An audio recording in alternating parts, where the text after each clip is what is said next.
You're listening to Talking to Teens, where we speak with leading experts from a variety of disciplines about the art and science of parenting teenagers. I'm your host, Andy Earle.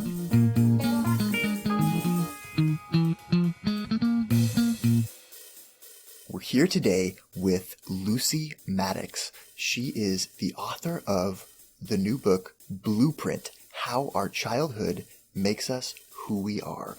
Lucy is a clinical psychologist, a lecturer, and a writer. She's written for everything from The Guardian, Science, Prospect, The Psychologist, The Times.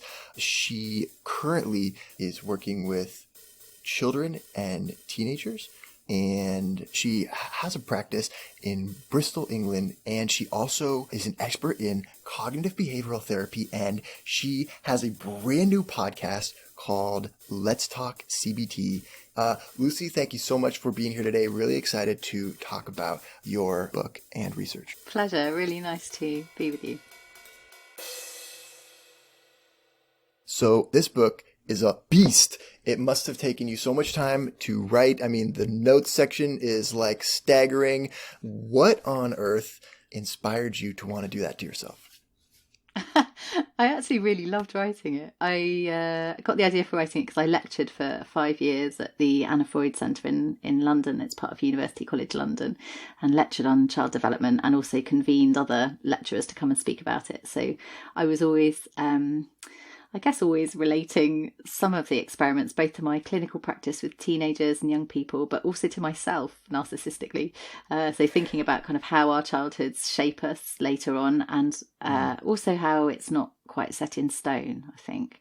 So I really enjoyed drawing out some of the really juicy experiments that I thought were the things that everyone should know about that we don't all get taught about at school, sadly. It's funny that you mentioned that, because having studied a lot of developmental psychology, I found like an interesting mix of stuff that I had heard about before, but that you had updated with like all the newest research on it and kind of put it into a new context that I hadn't seen before. So really cool. It gives you like this incredible kind of overview of the lifespan. And the short answer is it's complicated. How our childhood makes us who we are. But I wanted to focus specifically on the adolescent years. So you have a chapter on teenagers, and there's also some goodies sprinkled throughout the book about teenagers, the teenage brain, teenagers and their theory of mind, all of that good stuff. So let's dive in.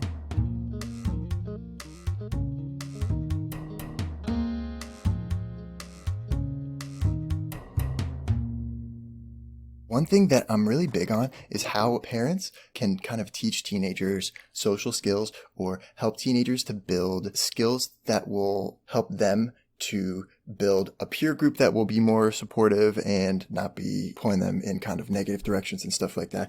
And you had a section in here called the skills of friendship.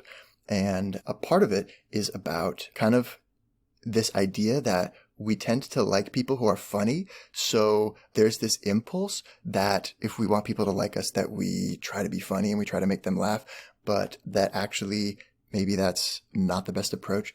Can you talk about that a little bit? Sure. Is that the interview with Christia Spears-Brown that you're looking at there? Kennedy Moore.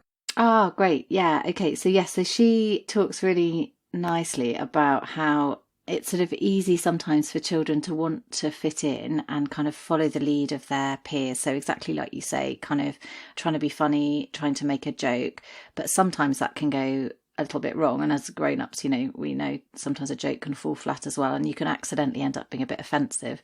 So instead, she talks in that interview about really trying to be kind, because you can't really make a mistake with kindness. You can't really get kindness wrong, which I think is really valuable advice for the whole of our lives, actually.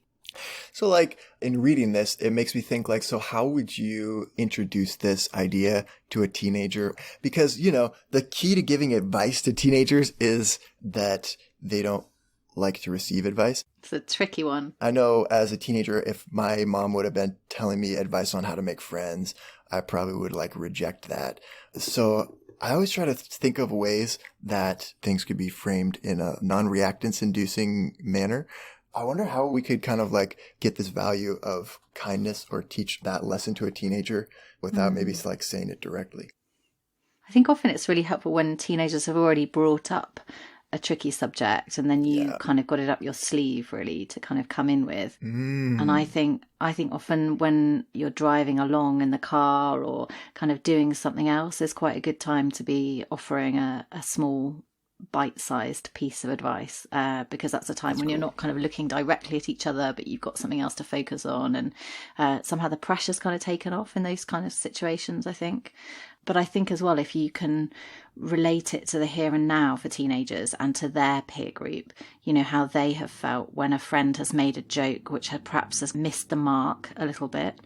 Often that can feel Mm. really horrible when that happens to us. So trying to frame it in those terms, so to kind of encourage the young person to think from that point of view, really, about, you know, you can't really get it so wrong if you're just really looking out for someone and trying to be kind. It's hard not to like someone who's just trying to be nice to you, right? Yeah. Yeah, exactly.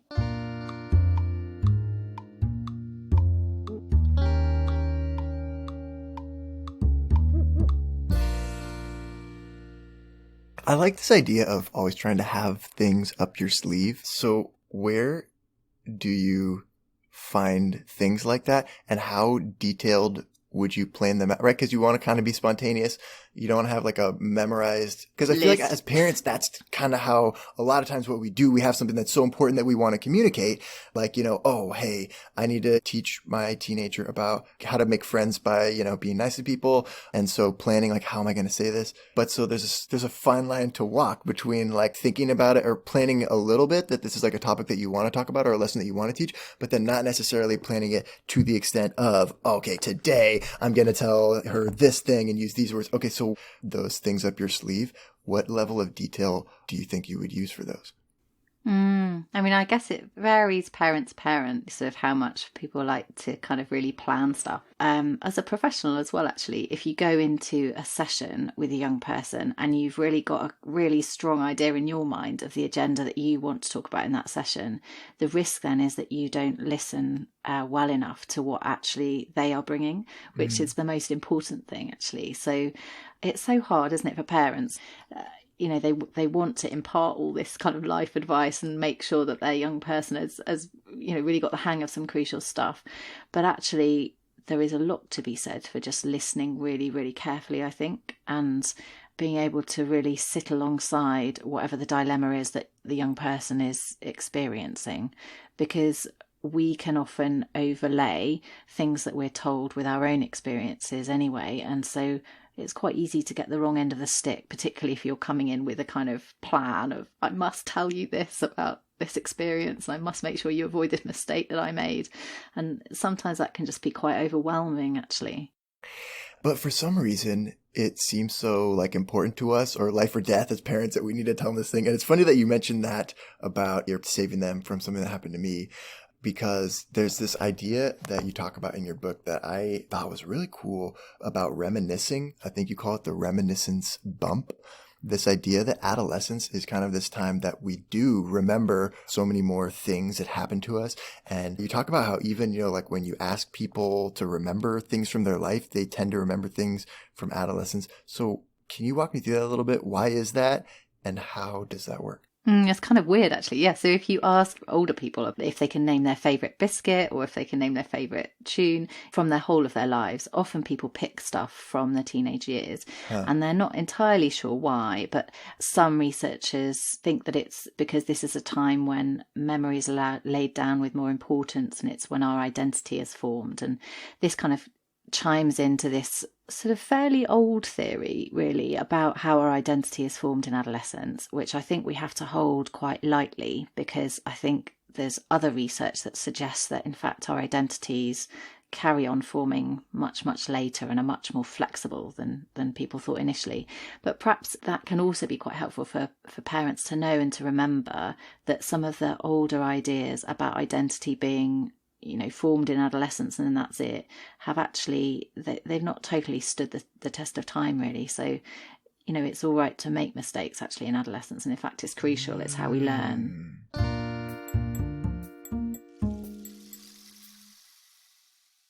I read something interesting in a book called Moonwalking with Einstein, which is about memory. And one of the characters talks about this interesting idea that our perception of the passing of time is related to how many memories there are during that time. So if he could cram each year with a bunch more, really strong memories, then it would make his life seem a lot longer when he looked back on it later on, which I thought was such a cool idea.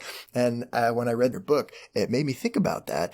And it made me think about how, well, maybe the reason that, when you ask people to answer questions about what's your favorite this and what's your favorite that, they choose these ones from the teenage years because they have a lot more memories, or because the ones that they do have are so much more vivid. It's often the first time we experience lots of things, actually, isn't it? So I guess those initial memories can be, really, really intense. They haven't habituated to it yet, or right? They're like really strong or something. So you have a section in here called Underlying Values and Compassion. And it's a pretty short, page-long section. You talk about basically the importance of getting in touch with the underlying values underlying our general direction of travel in life, focusing on what you're prioritizing as a family and trying to get in touch with the bigger values that inform our thinking is really important. It's a short section, but I wonder if you could talk about what made you write that and why you think that's so important.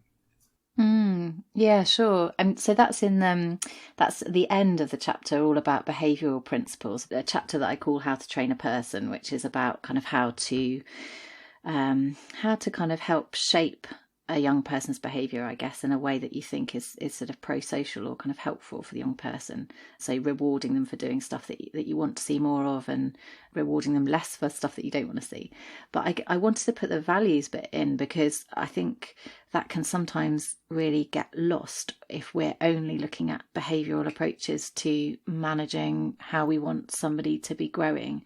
And actually, the values that underpin how we want to live our lives and how we want to bring up the young people in our lives, I think are really, really crucial. And I think we don't always have enough time and space to really consider the values that we want to live our lives by. And those sorts of conversations, I think, can be really productive, actually, to have as parents, as professionals, with young people, to try and get in touch with, well, what is it that we want to be aiming for? What do we want to be doing? Not in a goals kind of achievement sense, but more in a, what am I standing for? Yeah, what's important. So that's another thing to have up your sleeves and be ready to talk about as a parent, right? So what would be like maybe a time when you could try to sneak that kind of thing in there or something? To sneak it in. I suppose conversations about values, I think they can happen at all sorts of points, but I think they often come up when we're making decisions about things, because I think decision points can sometimes really reveal our values, kind of almost put them in relief. And young people today have to make an awful lot of decisions, actually, at very, very early ages. So when you think about, decisions about what subjects to study at school, what exams to take, what classes to take, which friends to hang out with, whether to go to a party or not, what to do at that party. If you can get into some conversations that are a bit more about values in a truly curious way, so not kind of imposing your values on your young person, but saying, well, how do you want to handle this? What's important to you about it? How would you like to be? I think that can be a really helpful scaffold to give the young person to start to think about how they want to be, who they want to be. Yeah, that's really cool. And I think you're right, because I even deal with this, like we're just working on a paper right now, and you get all this data and you have to try and figure out what model to use and how to present it. So we're kind of like meeting about this paper we're working with and trying to figure out which of these things do we include. And it was like we had to, come back to like, okay, well, what's the big idea? What do we want to say with this? And just like you were saying, like we were trying to make a decision, and in order to like make the decision, we had to kind of like open the lens a little bit to what is our value here. So like, I wonder if, looking for times when your teenager is making a decision or is in the midst of a decision, and then trying to tie those options down to, well, every decision says something about you. What would that say? Yeah, that's really nice. The expression you use there, widening the lens. I guess it's like taking a step back, isn't it? And sometimes we can all benefit from taking a bit of a step back and thinking, okay, which direction do I want to go in now, and why? And I suppose as well, particularly with decisions, also there's something for parents maybe about being able to take that longer view as well, and reminding young people that actually, even though a decision might feel like the most important decision at that moment, there will be other opportunities to come back onto that path perhaps, or to make a different decision, and nothing is set in stone completely.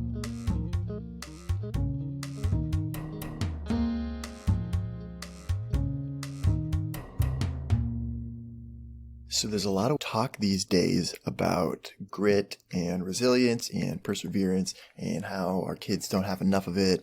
And so you have a section on this that's really interesting in the book. Who's this person? McCrory that you're interviewing. Eamon McCrory, yeah. Yes. And you're talking about this idea that people tend to locate resilience in the child rather than maybe focusing more on the community or the network that the child finds himself in. Can you explain what you mean by that and how that might work in adolescence? I mean, I actually think this is a really exciting idea because it opens up opportunities for anybody who is involved in young people's lives. Yeah, because your environment, I can change that. Like, I can't change what's inside you, but I can't, right? So, yeah. So if there's resilience that's located out here, we got to figure that out. Yeah, exactly. And that's a real opportunity for us to try and do something. So both Eamon McCrory and also Peter Fonagy, in the interviews I did for the book, they both talk about this idea that the community actually is implicated in resilience. So there's a lot of talk about how resilient somebody is to adverse experiences that happen to them. But actually, if you think about it from a more systemic point of view, from a more community point of view, what is it that the community can do to connect with that person and to help? And a lot of the research, the longitudinal studies that are really fab, there's a brilliant one done in the islands of Hawaii, which followed a cohort for a really, really long time. And they found that even just having one relationship that was important to a child, even if they'd experienced incredible adversity, they could come through that. And that you can think about, maybe that's to do with factors within the child, but that's also a lot to do with the community that the child is living in. Yeah. And it makes me think, well, that's a huge opportunity for anybody who has a child in their life to know that they can really make a huge difference, actually. All it takes is one.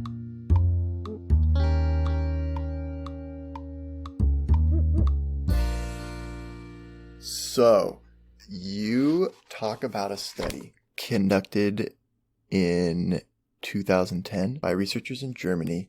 They followed nearly 100 adolescents, 52 girls, 41 boys over 10 years, starting at age 15 through age 25. And they found that their sense of self, how strong of an identity they had at age 15, predicted the strength of their relationships at age 25. Oh, is that the one about romantic relationships? Yes. Yes. So people who had a less strong sense of their own identity as teenagers had more superficial and less deep romantic relationships 10 years later. What the heck is going on? And can you walk me through that a little bit? Yeah. I mean, it's quite complex because I suppose the bit that we don't know there. So yeah, absolutely. As you say, sense of self as a teenager linked to quality of romantic relationships later on. What we don't know there as well is the sort of family setup of those adolescents. So the kind of influences from their earlier childhoods, which would be really interesting to know and may well have kind of influenced their sense of self as well as influencing their romantic relationships. But I suppose it's really important to notice just how important our sense of self in a relationship is, because it's really hard to relate to another person in a way in which you're still feeling on an even keel yourself if you don't have a sense of what your own personal boundaries are and what you want out of a relationship, what you want to say yes to or no to, and how to do that. So anything that we do that is fostering a young person's sense of their own self is in a way helping them with their relationships later on, is what that study sort of suggests to me. We're here with Dr. Lucy Maddox talking about her new book, Blueprint, How Our Childhood Makes Us Who We Are. And we're not done yet. Here's a look at what's coming up in the second half of the show. It's such a challenge, isn't it? And I think as well, because you've got that extra layer as well of teenagers individuating, becoming more independent and sort of half wanting your approval and half not, actually. So it's a really difficult place to be, isn't it? You're kind of damned if you do, damned if you don't. Eating chocolate in the long term, bad for us if we have too much of it. Spending too much money, there's having an extra glass of wine. There's all sorts of things that all of us do that might not be that helpful in the longer term. So remembering that, I think, when we're giving advice or kind of helping teenagers talk through what's going on for them. Yeah, it's a really nice study, this. So they have this kind of modular shelving unit, a bit like the ones you get in IKEA, but it's got a back on it. It's sort of certain segments of the unit are kind of covered up, so they can't see everything. And the teenagers have got to tell the director where to put these objects that are in the shelf. So yeah, this particular study did show that they have a more egocentric bias. So they're more likely to see things from their own point of view. And it's quite a complex task, actually. So it's a bit more complex than the traditional 3 mountains task that gets done with younger children. But it kind of makes sense if you think that some theory of mind capacities are still developing in adolescence. Teenagers often get accused of being really self-centered. Which sometimes makes me laugh, because I think, actually everybody is a bit self-centered, so it's not the worst thing in the world. But, they've got a lot to think about, and maybe also some of their theory of mind capacities are still developing. If someone is kind of struggling to move a heavy object, quite young children, toddlers, actually go to help. So that suggests they do have theory of mind capacity, actually. Right. Oh, I see what you're trying to do there. You're trying to move that. I'm going to give you a hand. There's so much worry around about the digital landscape that teenagers are having to negotiate now. And, some of that is really well founded. But I think we've also got to be really careful not to confuse, the medium itself with how people are using it. Want to hear the full interview? Sign up for a subscription today. You get unlimited access to all the interviews I've conducted. It's completely affordable, and your subscription helps support the work we do here at Talking to Teens. Thanks for listening. I'll see you next time.